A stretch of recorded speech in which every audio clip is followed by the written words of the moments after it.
So demonized is the word. My daughter, this woman says, is miserably demonized.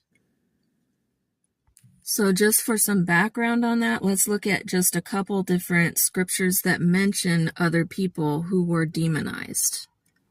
So Mark 5 verse 15 says, and they come to Jesus and see the demoniac, so someone affected by demons, sitting and clothed and right-minded, him having had the legion, and they were afraid. In other words, a legion or a whole bunch of demons.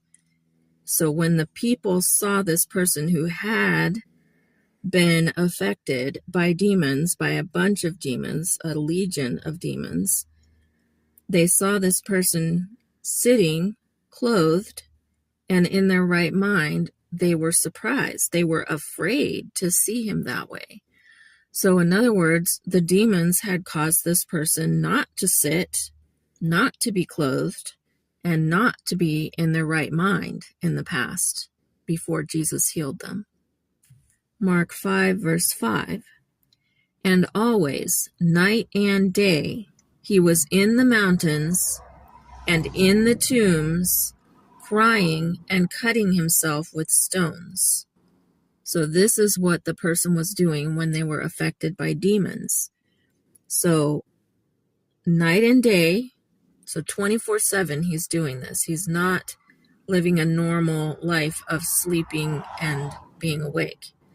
He was in the mountains, so he's wandering around. He's not accomplishing any sort of business. He's just wandering around.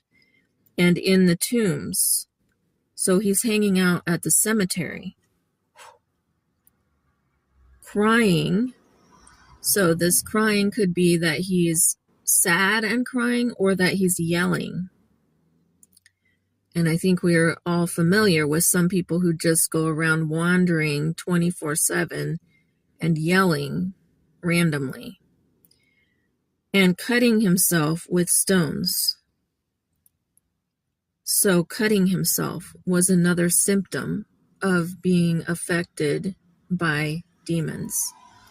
Mark 5:4, because that many times he had been bound with shackles, so evidently probably metal or at least wooden shackles, and chains, and the chains had been pulled in pieces by him, and the shackles broken in pieces, and none was able to tame him.